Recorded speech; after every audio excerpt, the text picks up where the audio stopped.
Imagine that you just spent a full week at a fantastic event, right? Right. So you just spent a week at a fantastic event and you go back to work. You go back at the office tomorrow on Monday, and eventually you meet with your manager and they assign you a new task. They ask you to develop a brand new service for the shiny product of your company.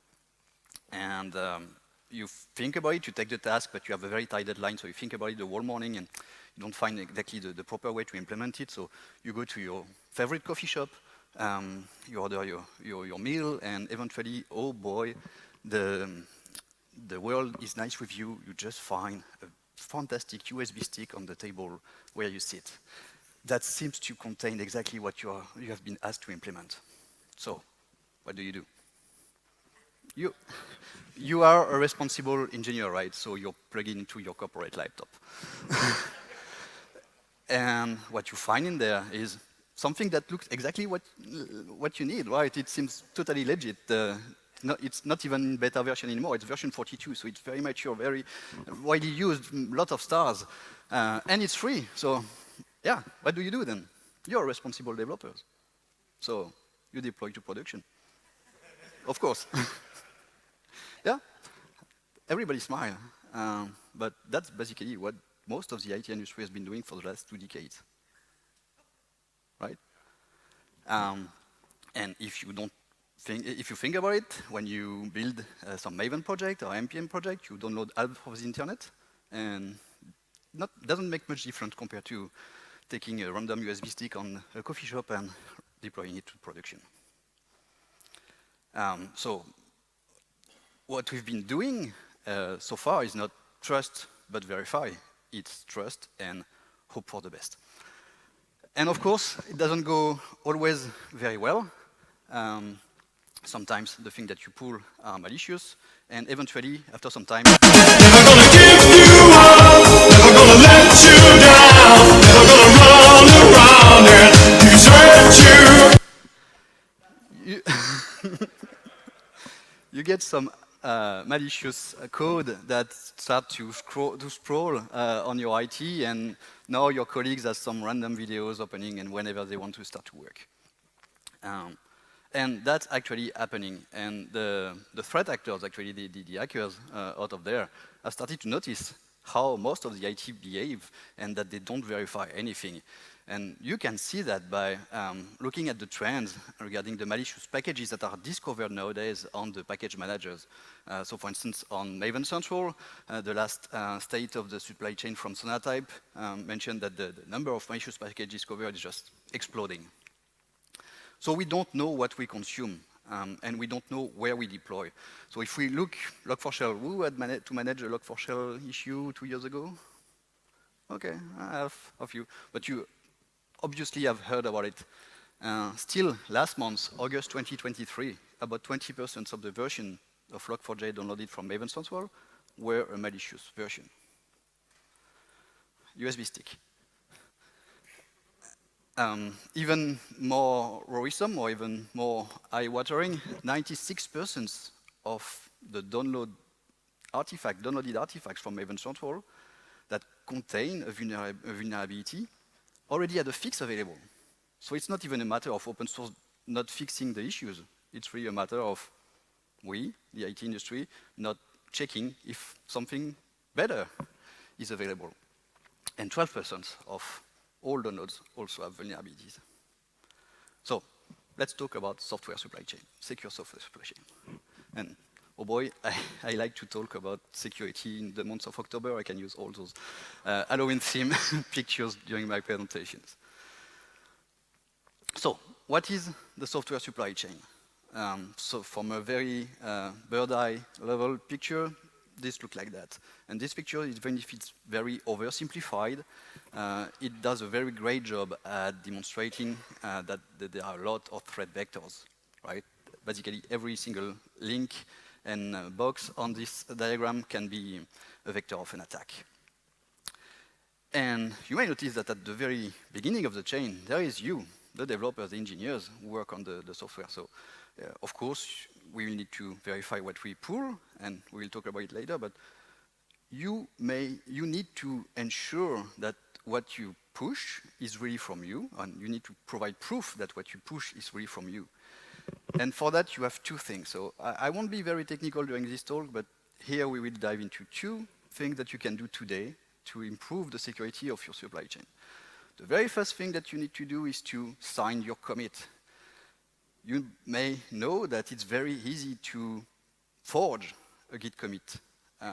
Basically, if you don't sign your commit, we are back to the 90s with an email that your recipient, the person that sent the email, you can forge it very easily, and you can push a commit just as Elon Musk or Bill Gates, and it's very easy to do. So signing commits, I don't know who signed this commit actually. So you attended to my tutorial on Tuesday, right? Signing commit can be hard because it involves GPG. Oh my boy. Every single time I mention GPG, I can see people listen. No, I don't want to hear about it. No, man, we tell me, I've been told that, no, GPG, I cannot do that. I have a note from the doctor, I'm allergic, I cannot do it. No way. But it's actually very easy to do. If you already use SSH to connect to your Git repo, you can use your SSH key to sign your commits. So please do that right now. You just have to add those 3 lines in your Git config, and you will authenticate your commit. The second thing, and I will just mention this once, to protect your account, activate two-factor authentication on your Git accounts, and basically everywhere you do some software development-related things. So it can be on Docker Hub, on NPM, and everywhere else you deploy stuff. So that's the origin of the supply chain. Now we were talking about knowing what we consume. So that's the part of when you pull dependencies. And the very trendy word, the buzzword in the industry for talking about this part of the supply chain is SBOM. SBOM stands for Software Bills of Materials. And for those who don't know what is an SBOM, it's basically the list of ingredients. So the list of dependencies, transitive dependencies that your project actually consume and deploy. It's actually very easy, or in most cases, to trademark, to generate an SBOM in most ecosystems. So in the last couple of years, there has been tremendous work in the industry to create tools to generate SBOM from Maven, Node, Python, and whatnot, Rust, and Go. The thing is, okay, so you can generate an SBOM, and now what? What do you do with that? Because an SBOM, the goal of an SBOM is to be able to check for vulnerabilities inside your dependencies. But you can already do that, you will tell me. You already have a lot of tools to check for vulnerabilities at build time that will use your inner tooling of your build platform and so on. But the good thing about SBOM is that it is a platform-independent, an ecosystem-independent list of dependencies. So there are tools that are available that lets you check for vulnerabilities without having to know that your project is in Java, in project in Python, and so on. And it's also a metadata file that lets you check for vulnerabilities later on in the stage, in the life cycle of your project, of your product. So that once you have an SBOM for your product, you can check on a regular basis if new vulnerabilities are discovered in your dependencies. Because what is green today can be red tomorrow. The new Log4j is coming. It's not a matter of if, it's a matter of when. So you need to check on a regular basis for new vulnerabilities in your SBOM. And that's exactly the kind of services that the foundation would like to provide to all of our projects. So basically, we will work with you to get the SBOM of your releases, to get the version that you want to support, that you want to be able to fix in case of a vulnerability is detected, and to check, to monitor those SBOM on a regular basis to warn you whenever a vulnerability happens. So we can think about it just like depend.abort, but depend.abort just check for your master branch, your code source, your source code. Here we are talking about the releases of your products. And with that said, really the part that the industry is focusing on, the DS-BOM, the bills of materials. But there are so many threats, so many other threats on the supply chain. And the threat that I would like to address now is the last one. So we could give some information to our downstream users about what we've been consuming, what we've been downloading from the internet. But we need to start building trust with our consumers. We need to provide metadata information about how we've built what we are delivering to them. And this has a name, it's a provenance attestation. And this provenance attestation basically does what any journalist does when they want to do a report. So it answers to the 5 W and the 1 H. The 5 W are the who, the what, the why, the when, the where, and the how. So who started the build? Who built the software? When has it been built? What are the source code? What is the commit ID? What is the Git URL of the source code that has been built? Where? On which system? Which CI? Why? What is the event? Is it a push? Is it a creation of a tag? Is it a manual thing? And how? What is the pipeline that has been used? And that's exactly the purpose of SALSA. So you may have heard about the SALSA framework, which is a set of guidelines, but it's mainly focusing on this part, helping you creating some tools and guidelines to generate those metadata to answer those questions and to build trust with your downstream users.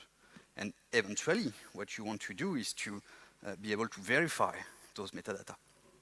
So the SALSA project already provide some tooling.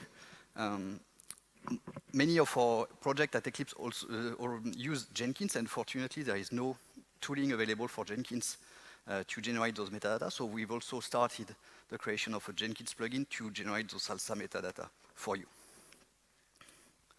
So how does it work? Basically, at some point, your downstream user will get your artifact, they will get your provenance information, and they will start to assess the statement, your claim, that the binary that you are giving to them have been really built from this repository and at this tag and so on.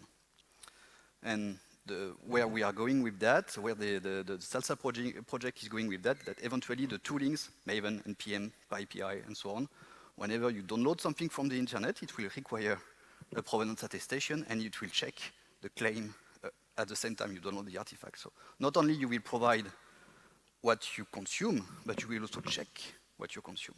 But we need your help, and we need to bootstrap the cycle and start generating those data now.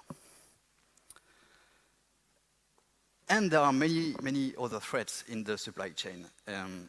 And they are quite early in the life cycle, and that's why that's the part with the team at the foundation, the security team at the foundation, have been really focusing on for the last couple of months. So most of those threats can be mitigated with proper configuration and proper settings of your Git repositories, or GitHub organization, GitHub repositories, and GitLab. So what we've been focusing on is to create some tooling to help you configure properly those organizations and repositories to define good default and to give you the power to have some visibility and to help you learn what are the best practices to configure those repositories.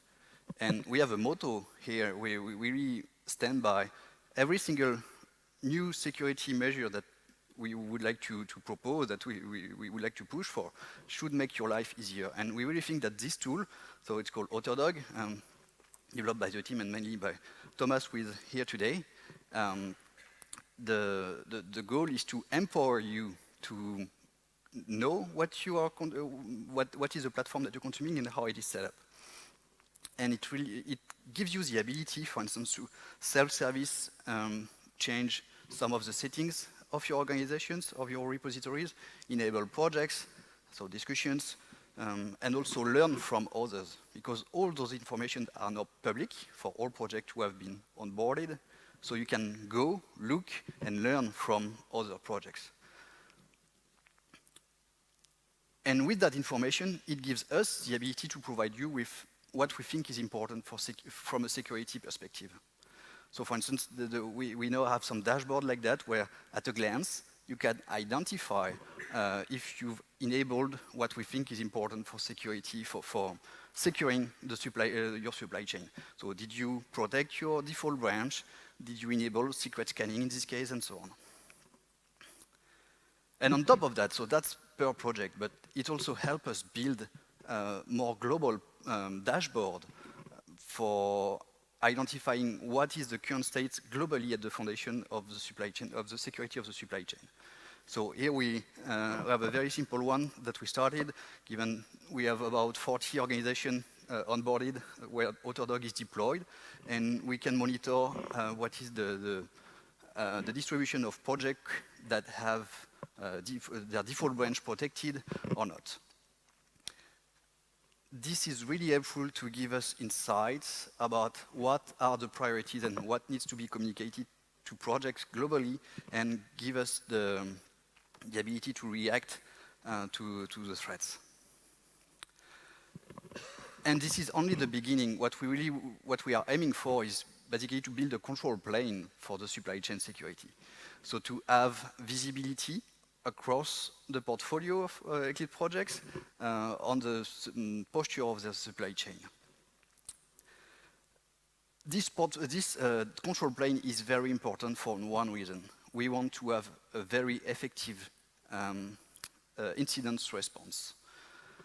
Basically, if you don't know globally what is happening, we cannot have an effective incident response. So things can go very bad everywhere on the supply chain. Your account can be compromised. You can have vulnerability on your dependency. You can have a bug or a vulnerability report on your code. The CI can be attacked, and so on. So if you don't have an holistic view of the supply chain and the critical components, the critical criteria for security, then you are doomed to fail.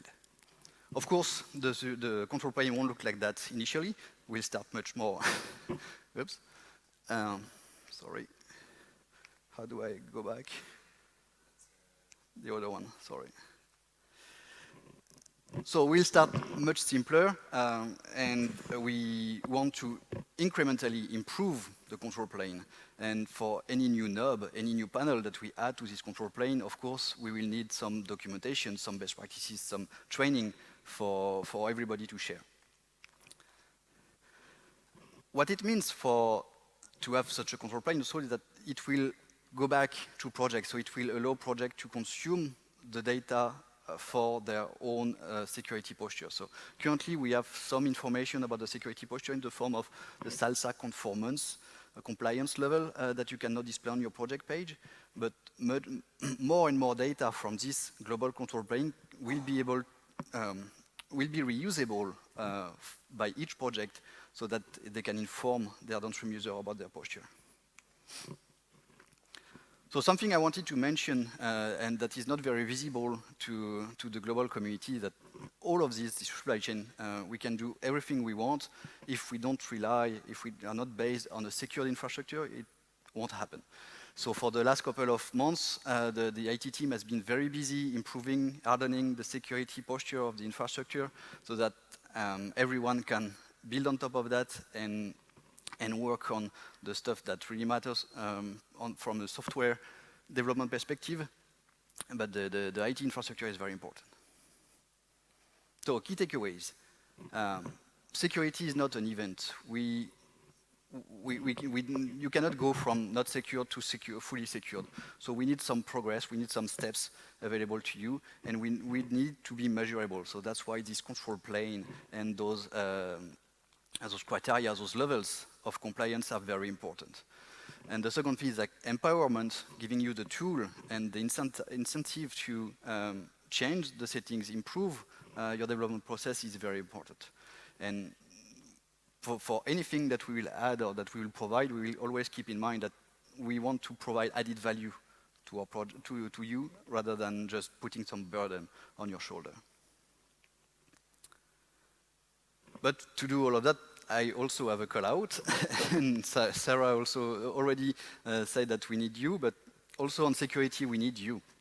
We need you to help us prioritize what is important, what are the next security initiatives that we need to take, and what is the new panel that we need to add to this control plane.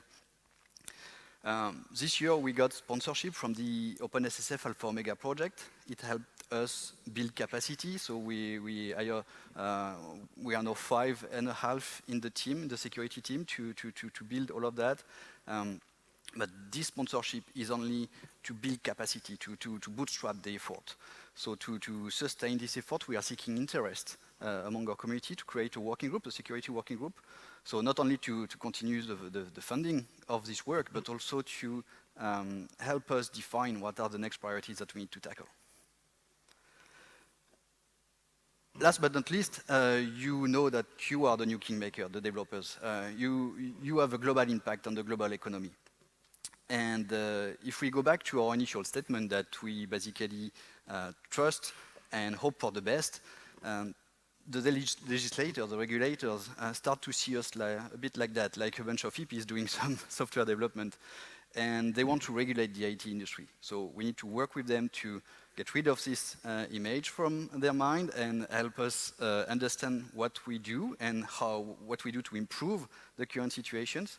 And that will be the topic of the next talk from Mikaël. But before switching to Gail's talk about the CRA and the various strategy, the various initiative on the other side of the Atlantic, I would like to thank you very much. And I think I have a couple of minutes for one or two questions. Thank you.